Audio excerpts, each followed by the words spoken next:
Bonjour à toutes et à tous. Nous nous retrouvons pour notre émission Votre question, ma réponse, avec aujourd'hui la question de Lucille qui donc me demande de parler de la sexualité, des relations sexuelles, sachant que c'est un sujet qui touche l'humain dans son ensemble et qu'il impacte évidemment son existence. Alors, il va de soi que cette thématique de la sexualité est au cœur des préoccupations de l'humanité, puisque sans elle, eh bien, il n'y aura pas eu de perpétuation. Ceci étant, c'est une thématique qui a été très souvent alourdie par un certain nombre de croyances, d'interdits, d'idées, d'expériences, et qui aujourd'hui, peut-être dans une démarche qui vise eh bien, à redonner du sens aux choses, aux actes, à la relation au sens large du terme, eh bien, dans cette démarche-là, il est peut-être nécessaire de mettre de la lumière, de la conscience sur les différents aspects qui, là, s'agglutinent dans ce concept de sexualité, même si, évidemment, on ne va pas là déflorer le sujet dans son intégralité dans cet épisode, mais on peut au moins aborder les aspects essentiels et voir dans quelle direction il nous mène. Alors, déjà, cette appellation de relation sexuelle est très réductrice parce qu'elle présuppose que la relation dont il est question est une relation qui se fonde de manière organique sur une région localisée du corps au détriment d'autres parties de celui-ci ou d'autres aspects de l'être. On parle assez peu de relations intellectuelles ou de relations émotionnelles ou de relations mentales.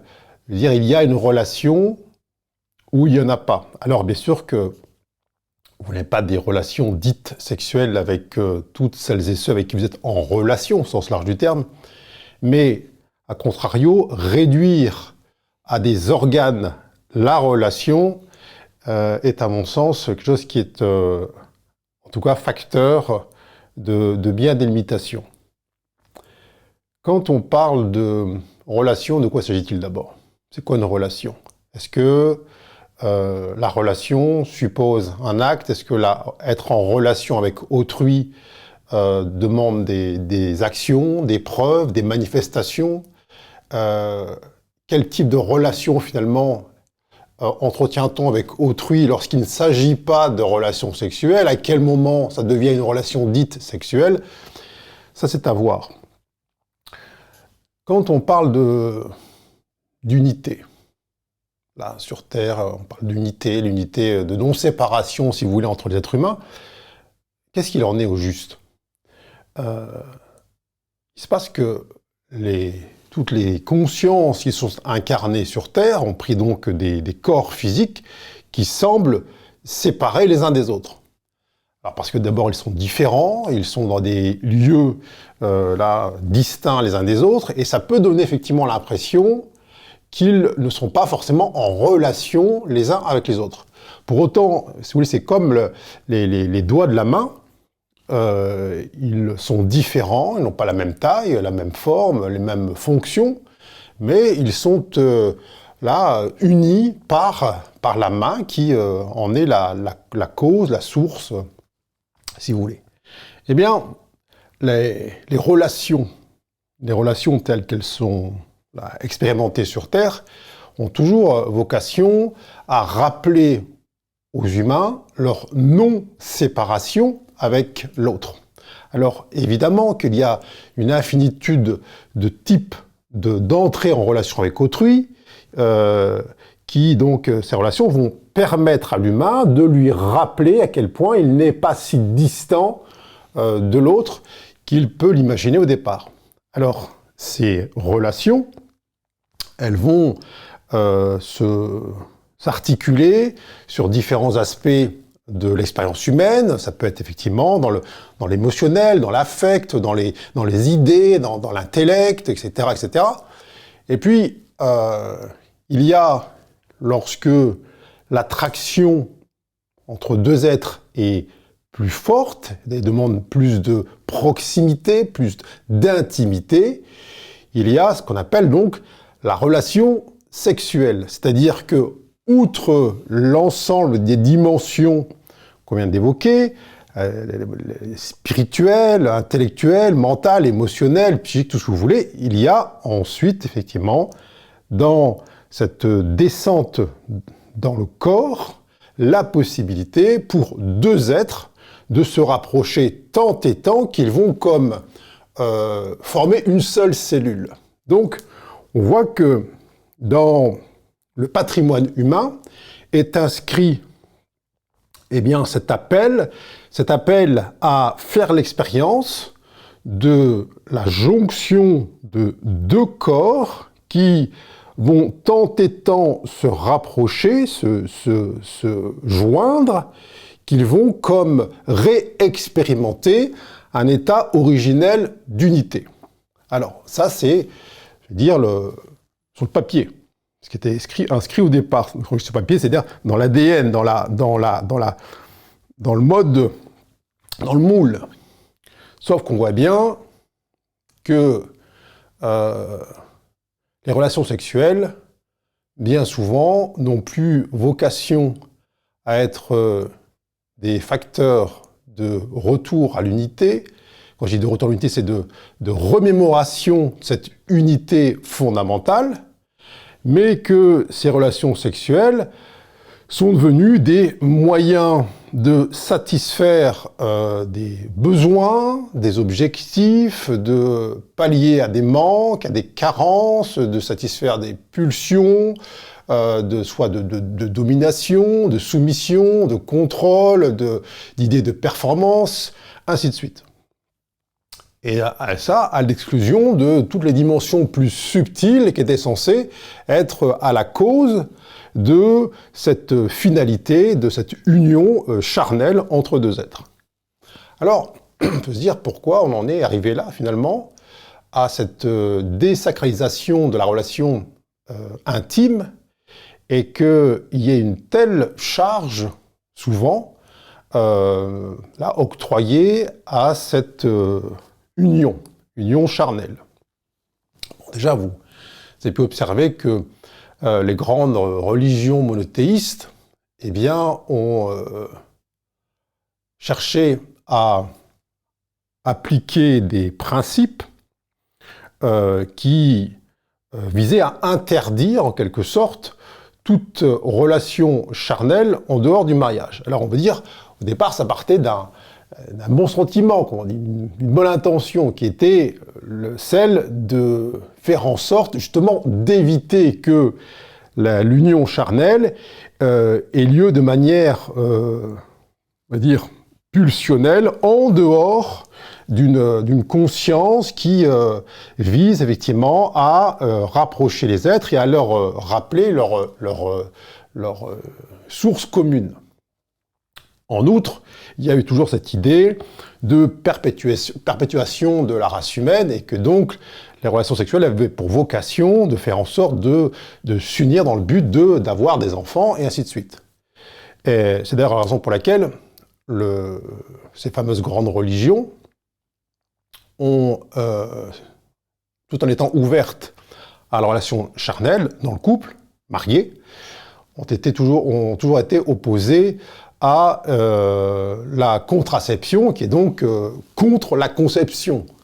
Alors, on parle de ça dans des principes, effectivement, multimillénaires, et qui, donc, peut-être aujourd'hui, semblent un peu désuets par rapport au mode de vie, par rapport à l'évolution de la civilisation, ainsi de suite. Mais ça, c'est un autre sujet. Simplement, de génération en génération, se sont imposées des idées, en tout cas des restrictions relatives à la sexualité, avec des tabous très forts, qui ont comme teinté d'une manière très particulière ces relations sexuelles. Alors d'abord, il y a eu cette histoire de chasteté ou d'abstinence en fonction des domaines. Et c'est quoi finalement? C'était quoi la chasteté au départ? Chasteté, ça vient du latin castus. Castus, c'est la caste. Et c'est l'inverse de in castus, qui signifie inceste, donc, enfin, qui a donné en tout cas incestueux. Et donc, l'idée de la chasteté, c'était d'éviter que ces relations sexuelles aient lieu au sein de la caste, de la famille, et que donc la chasteté, c'était cette pureté d'intention, cette pureté d'acte, qui faisait en sorte de pérenniser effectivement l'espèce humaine sans être dans cet inceste, cette consanguinité qui est donc vue comme fatale. Alors, il y a eu une espèce de dérive de l'idée de chasteté vers l'abstinence, vers l'interdit et surtout vers la condamnation de l'acte sexuel. Alors, pourquoi il y a eu ça? Pourquoi il y a eu cette condamnation, cette charge mise sur l'acte sexuel?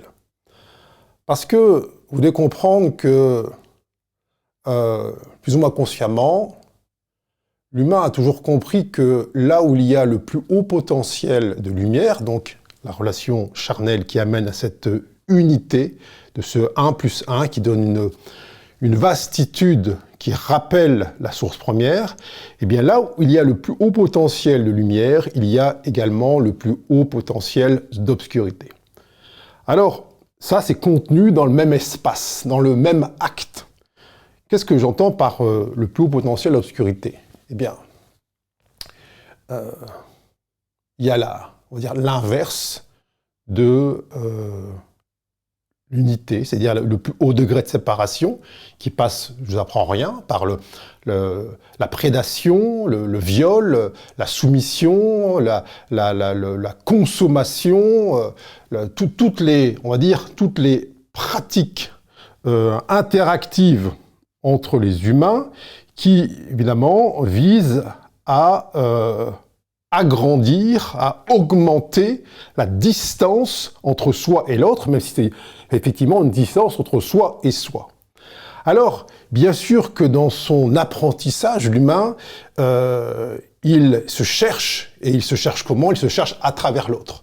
Alors, il y a effectivement un grand nombre d'humains qui sont perdus sur Terre et qui cherchent à combler leurs failles, leurs manques, leurs sensations d'isolement, de séparation, de perdition, de tout ce qu'on veut, par l'acte sexuel, parce que dans ce chemin-là, il y a effectivement la possibilité de recueillir une énergie qui est gigantesque, puisqu'elle est en capacité effectivement de faire s'incarner une âme dans un corps, donc elle est évidemment, il n'y a pas plus haute énergie, plus puissante énergie sur Terre. Et donc il y a la prescience chez l'humain qu'il y a dans cet acte sexuel la possibilité de recueillir une énergie gigantesque et de la diriger dans des destinations intérieures qui vont en quelque sorte amoindrir sa souffrance.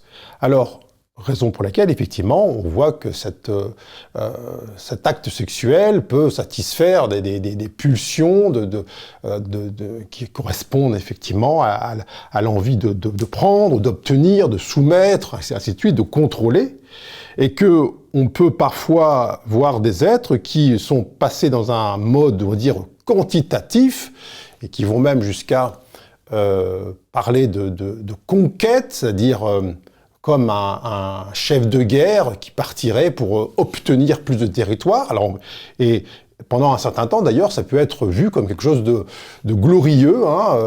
Tel homme a beaucoup de conquêtes, c'est un grand séducteur, etc. C'était vu comme quelque chose on y donnait une sorte de rayonnement, de brillance.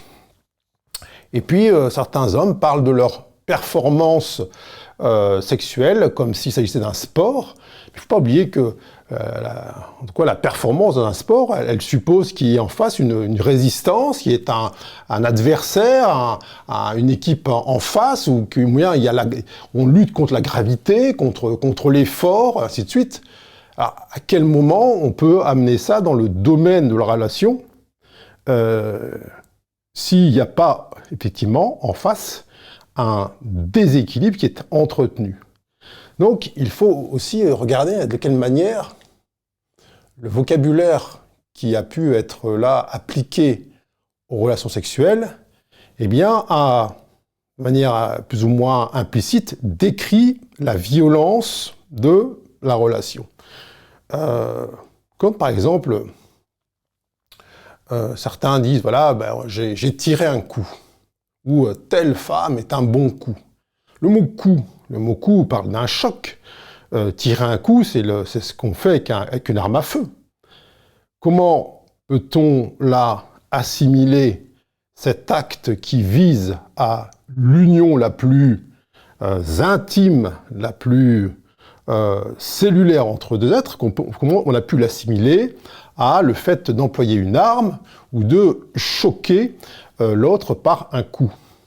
Là, il faut comprendre que quand on a occulté tous les aspects subtils de la relation pour la restreindre dans une dimension exclusivement physique ou physiologique, ça n'a pas enlevé, si vous voulez, la puissance de la circulation énergétique, simplement, ça l'a orienté dans une direction qui n'est plus celle de l'élévation, de l'ouverture et de l'ascension, mais qui est celle de la chute. Alors c'est tout ça qui était en quelque sorte perçu dans les grandes religions, etc., mais il n'y a pas de mots qui ont été mis dessus, c'était simplement de l'interdit, simplement. Il y a cette énergie qui circule, qui est là, cette énergie sexuelle, et qui n'a pas d'autre choix finalement que se diriger soit vers une ouverture, soit vers une fermeture. Et lorsque l'on a perdu le sens, la direction de ce qu'est cette énergie sexuelle, cette énergie d'unité et de vie avec un V majuscule, eh bien, on ne se rend pas compte, on n'a pas conscience de ce vers quoi on la destine lorsque, effectivement, on passe dans un mode strictement horizontal, où on se couche, là, au sens propre et au sens figuré, en oubliant, effectivement, la connexion au plus haut degré. Et donc, beaucoup d'humains croient que la relation sexuelle est en quelque sorte anodine et que ce fameux tirer un coup entre deux portes, finalement, n'a pas plus de conséquences que celui de boire un café avec les copains ou les copines. Alors qu'en vérité, qu'est-ce qui se passe? Il se passe que on va convoquer cette énergie sexuelle et la diriger dans une voie qui est celle de l'amplification de la séparation, c'est-à-dire de l'amplification des failles déjà existantes. Et ça, c'est pas anodin, parce que passer le temps, on va dire, de la simple jouissance physique du corps, derrière s'ensuit une chute énergétique qui correspond à cette descente, effectivement, cette énergie sexuelle, donc une chute énergétique qui va entraîner, si je puis dire, les intéressés en tout cas dans une posture là qui va demander à être ensuite rectifiée par mille et un moyens. Alors, c'est là où se situe le piège, parce que cette idée de plaisir, même s'il est fugace, est parfois plus forte que la perception des conséquences de la relation. Et donc, cette énergie qui se partage entre les deux partenaires, elle persiste pendant des mois en chacun des deux. Et en particulier dans la matrice féminine, dans ce réceptacle qui est censé être, le Graal, le vase qui accueille effectivement l'énergie d'unification, de mise au monde. Eh bien, cette énergie sexuelle qui a été dirigée vers le bas, elle va perdurer avec sa connotation, sa teinte effectivement involutive pendant des mois. Alors, quand parfois certains croient avoir simplement effectivement eu là une jouissance d'un quart d'heure, 20 minutes, et que cela n'a pas de conséquences, en vérité, les conséquences sont durables et profondes. Et lorsqu'il y a évidemment une multiplication des partenaires dans des temps relativement réduits, restreints, eh bien, il y a toute cette énergie qui est là, qui s'accumule et qui favorise effectivement la dispersion intérieure, c'est-à-dire l'intensification de toutes les parties qui se croient séparées, qui se croient oubliées, qui se croient coupées effectivement de la source et qui ensuite effectivement vont chercher eh bien, à remonter à la surface. Alors c'est pour ça que vous avez des personnes qui tombent dans ce qu'on appelle une dépendance sexuelle parce que cette frénésie va, en quelque sorte, comme avec une drogue dure, va générer des shoots énergétiques et des abîmes, des descentes qui sont à chaque fois plus profonds, plus denses, ainsi de suite. Et donc, eh bien, il y a cette spirale qui fait en sorte que, n'obtenant pas satisfaction, en tout cas, à chaque fois, la satisfaction, elle est plus réduite, elle est plus courte. Derrière, il y a cette quête éperdue du nouvel acte sexuel dans le but de combler eh bien, cette sensation de chute et de déperdition. Alors, ce n'est pas pour autant que je dis que l'abstinence est une voie, c'est pas ça du tout. C'est simplement mettre de la conscience sur ce qui peut ou pas nous conduire à entrer dans cette relation qui inclut, on va dire, l'intimité avec l'autre. C'est-à-dire que c'est mettre de la conscience sur les actes. Qu'est-ce qui me conduit à entretenir ou avoir une relation sexuelle avec autrui? Est-ce que c'est l'habitude? Est-ce que c'est le contrat de mariage? Est-ce que c'est la peur de perdre l'autre? Est-ce que c'est pour faire comme les copains ou les copines? Est-ce que c'est l'envie de me sentir exister dans les yeux de l'autre? Ou est-ce que c'est effectivement plus profond de mes cellules, un appel à l'unité, en tout cas un appel à travers cette expérience qui peut se réitérer, à faire vivre à mes cellules une expérience d'unité dans ce rapprochement charnel. Je ne suis pas en train de vous dire qu'il est question de mentaliser ou d'intellectualiser l'acte sexuel, mais simplement, si vous voulez vous garder, vous éviter d'accumuler en vous, dans cette sphère, on ne peut plus sacrée, des énergies dissonantes, discordantes, qui sont les plus puissantes, elles sont infiniment plus puissantes que n'importe quelle croyance ou idée, eh bien, si vous voulez vous garder de ça, posez-vous au moins la question en amont.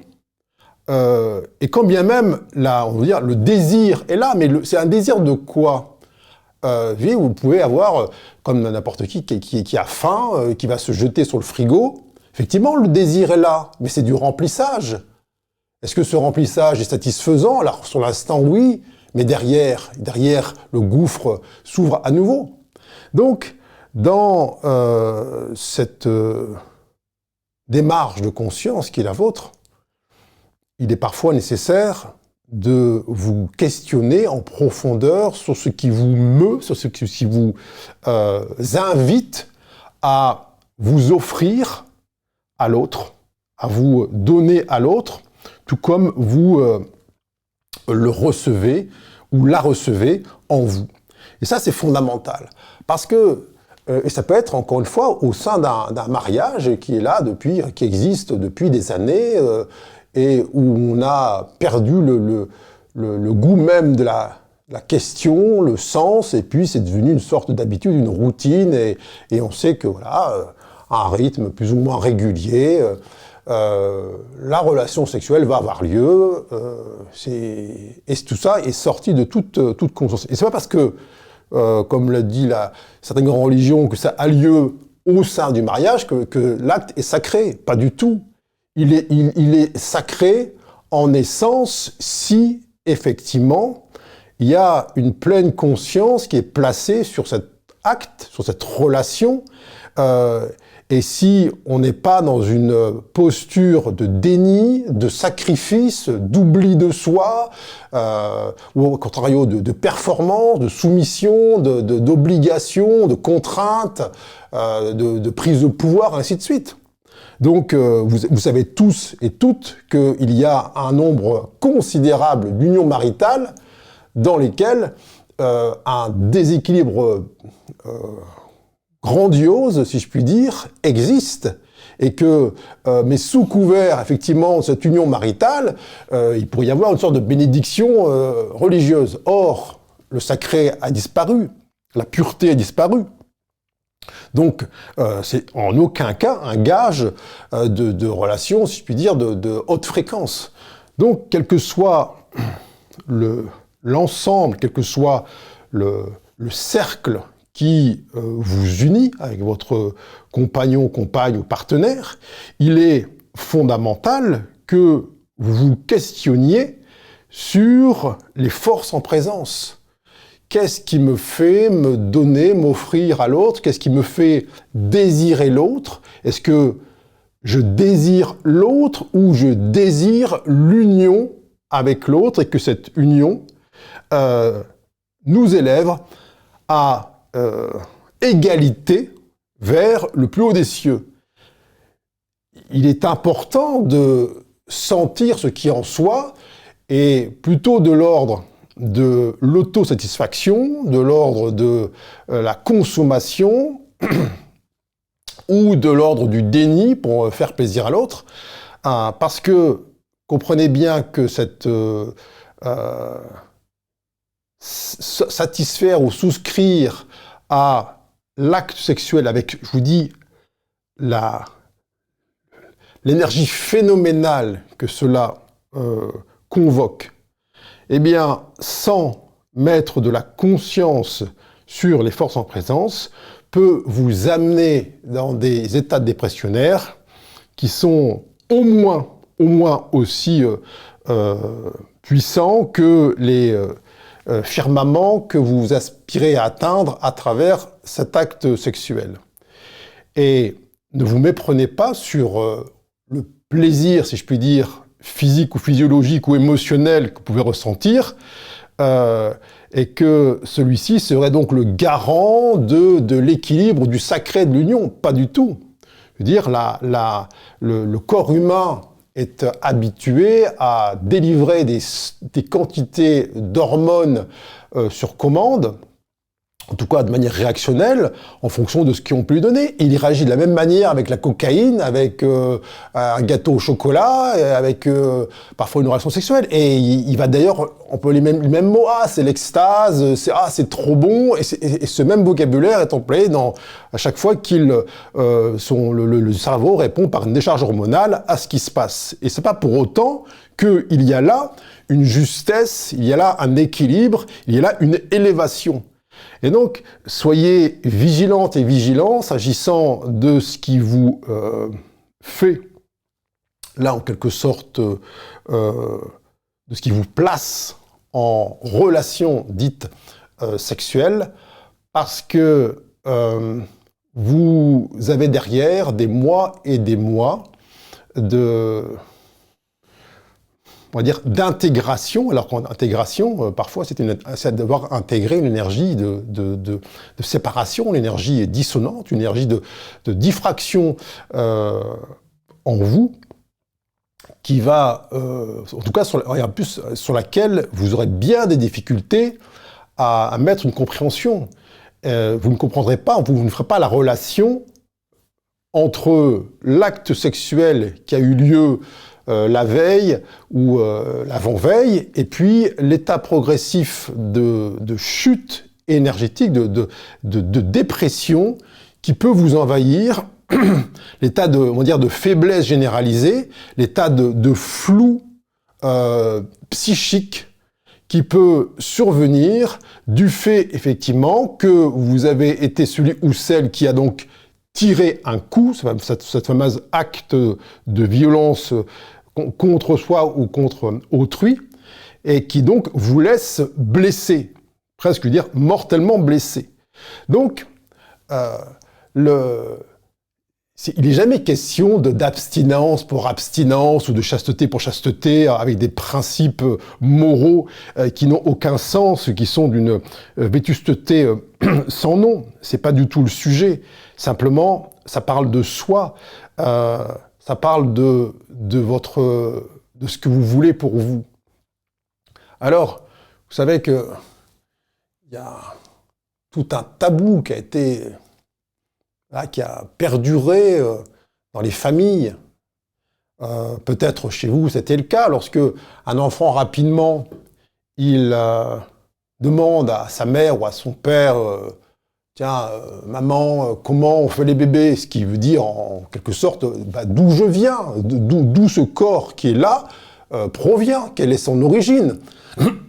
Alors c'est sûr que quand on lui a raconté qu'il était issu d'un chou ou qu'il avait été amené par un oiseau à long bec, il va de soi que dans le souvenir de l'âme qui anime cet être-là, il y a une sorte de dissonance. Mais pourquoi on rechigne à éclairer la conscience de ces êtres-là? Alors, je ne suis pas en train de dire qu'on leur fait un cours d'éducation sexuelle à 6 ans, c'est pas le sujet, mais entre dire n'importe quoi et puis s'approcher de manière subtile de la vérité pour guider cette jeune conscience vers une compréhension fine de ce qu'est l'amour physique, qui est un amour inclusif et qui inclut toutes les dimensions les plus subtiles. Bon, il y a effectivement à prendre en compte tous ces tabous, ces torsions à ce qui est, et se poser la question, mais pourquoi? Pourquoi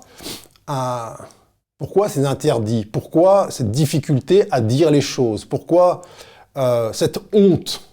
Pourquoi cette culpabilité? Pourquoi cette peur d'être surpris dans l'acte, pendant l'acte? Pourquoi parfois cette défiance-là s'agissant de ce qu'on appelle la relation sexuelle? Et puis, alors à contrario, il y a, principalement dans notre civilisation occidentale, une tentation d'hypersexualiser les relations, les personnes, en les affichant, et les femmes en particulier, comme de potentiels objets de satisfaction, de désir, de consommation, et ceci avec un âge, en tout cas à partir d'un âge relativement bas. Là, c'est la même chose, il se posait la question, quel pouvoir on va donner à notre corps d'être un facteur de contrôle d'autrui, un facteur de manipulation, un facteur d'obtention de quelque chose, de service, d'argent, de tout ce qu'on veut, de promotion. Lorsque l'on sacrifie, effectivement, et c'est souvent de manière inconsciente, à l'idée que si je suis séduisant ou séduisante, si je stimule chez l'autre un désir plus ou moins conscient de relation sexuelle, même si celle-ci n'est pas consommée, en tout cas on ne va pas jusque-là, qu'est-ce que je convoque? Quelle est l'énergie que je convoque? Est-ce que je convoque une énergie d'unité ou c'est autre chose? Alors, là aussi, il faut se poser la question, bien en amont de la relation dite sexuelle, de la causalité de ce qu'on va vouloir déclencher comme facteur d'attractivité sexuelle. Pourquoi je veux séduire? Pourquoi je veux stimuler chez autrui, homme ou femme, un désir? Pourquoi je veux lui plaire? Quand bien même je n'ai pas d'ambition, je veux dire, d'avoir des relations sexuelles avec l'autre pour autant, mais qu'est-ce qui fait que je me sens mieux, plus en confiance lorsque je lis chez autrui une sorte d'attirance, une sorte de potentiel de séduction qui, alors certes, encore une fois, ne va pas forcément aboutir, mais il faut se poser la question. Pourquoi je convoque ça? Pourquoi je crois avoir besoin de ça pour trouver ma place, pour sentir ma puissance, mon axe, ainsi de suite. Là aussi, effectivement, de manière implicite, il y a cette énergie sexuelle qui est déviée et qui n'a pas vocation, effectivement, à favoriser l'unité. Et c'est pas anodin. Ne croyez pas que chercher coûte que coûte à stimuler chez autrui une excitation sexuelle ne vous engage pas. Au contraire, ça vous désacralise, ça vous place dans une posture énergétique dans laquelle des portes s'ouvrent.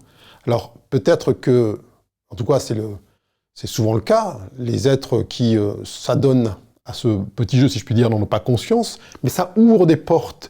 Ça ouvre des portes énergétiques. Ce sont des endroits, des failles dans lesquelles ensuite, effectivement, des énergies de même fréquence, mais qui sont à connotation évidemment sexuelle, vont chercher à s'introduire. Alors, bien sûr, on dit, oui, mais tout ça n'est pas conscient, on s'en rend pas compte, etc. On a mis des tenues affriolantes, mais il n'y avait pas d'arrière-pensée. Alors, c'est toujours le même laïus, effectivement, ça part toujours d'une bonne intention, on n'a jamais d'arrière-pensée, sauf que on est là sur Terre pour gagner en conscience, perdre en ignorance. Je suis pas en train de dire absolument pas qu'il est question de se dissimuler, se masquer ou de se ceinturer dans quoi que ce soit. Simplement, c'est pas une question de tenue, c'est une question de conscience, c'est une question de mettre de la conscience sur ses gestes, sur ses actes, sur ses postures, sur ses paroles et être au clair avec ça.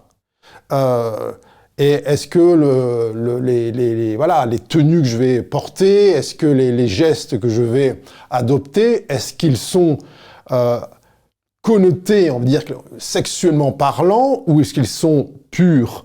Et c'est cette pureté-là qui doit être recherchée. Et ça, c'est totalement indépendant de la tenue. C'est pas du tout la taille, si je puis dire, du tissu sur soi qui est corrélé à un facteur d'attraction sexuelle. Ça se passe pas là. C'est vraiment dans une conscience qui est mise sur soi, dans la relation, et en cherchant évidemment toujours à rentrer en relation avec autrui, du plus subtil au plus dense.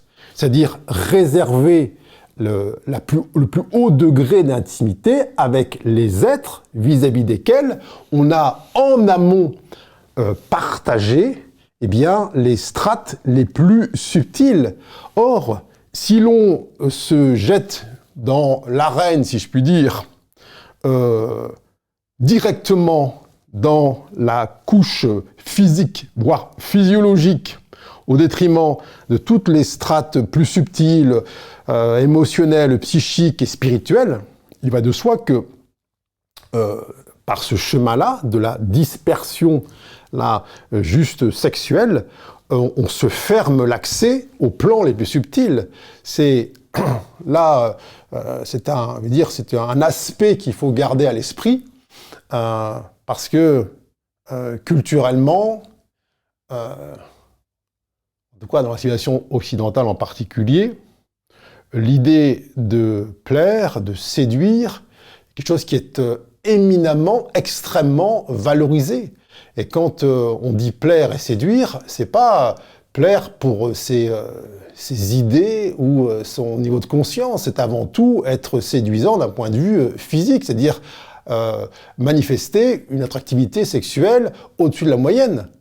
Et là, après, il faut s'interroger, est-ce que c'est vraiment ça que je veux? Est-ce que c'est le type de relation que j'aspire à entretenir avec mes contemporains et mes contemporaines?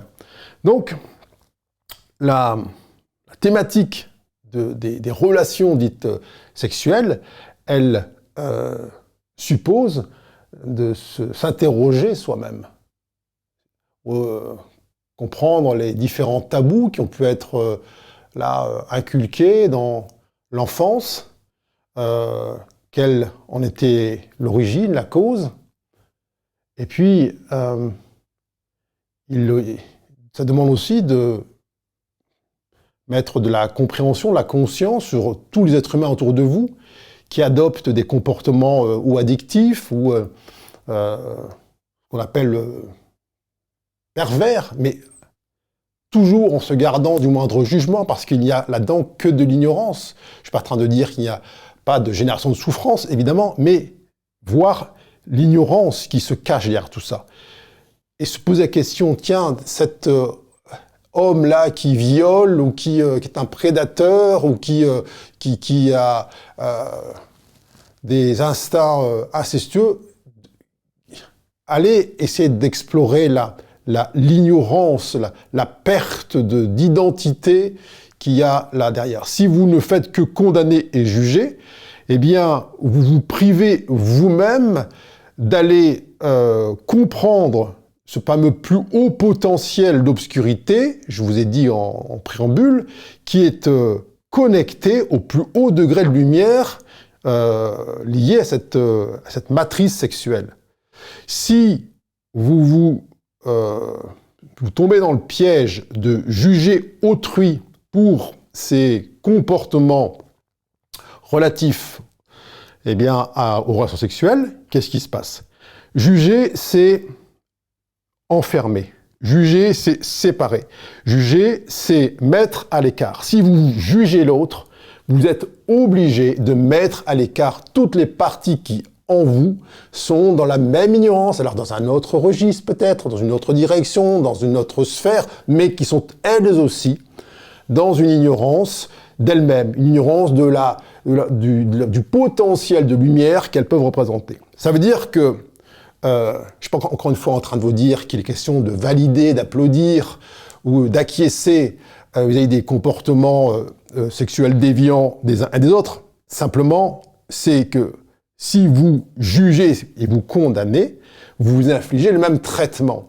Et donc, vous vous privez d'une possible descente de la conscience dans ces mêmes espaces-là en vous, qui sont des espaces enfouis, et parfois tellement enfouis que vous ne savez même pas qu'ils sont là. Mais plus vous regardez vos contemporains en essayant d'y mettre de la conscience, de la compréhension et de percevoir l'ignorance qu'il y a derrière chacun de ces actes, plus vous serez vous-même, pour vous-même, au clair et en mesure de discerner ce qui vous met en mouvement, ce qui vous motive, ce qui vous pousse à dire oui, ce qui vous pousse à littéralement vous accoupler. Et plus vous allez gagner en sacré, en pureté dans la relation et donc en hauteur, en élévation. Et donc là où avant il pouvait y avoir quelque sorte des relations, même comme on dit, entre adultes consentants, mais ils consentent à quoi au juste? De quel consentement parle-t-on? Ils sont d'accord pour être dans le même lieu, même moment? Ou alors c'est un consentement de la conscience, de l'âme, de l'esprit? De quoi s'agit-il? Donc, vous allez passer de ce fameux consentement de surface à un consentement cellulaire, vibratoire, où là, ce n'est plus simplement une partie infime de votre être qui va s'unir à l'autre pour ensuite vivre une sorte de désunion énergétique, mais c'est une union corps, âme, esprit, là, qui est facteur parfait d'élévation. Alors, chers amis, sur cette thématique des relations sexuelles sera ma première réponse. D'autres endroits, d'autres secteurs de cette thématique seront ultérieurement abordés. Mais ce sera tout pour aujourd'hui. Merci infiniment à toutes et à tous et à très bientôt.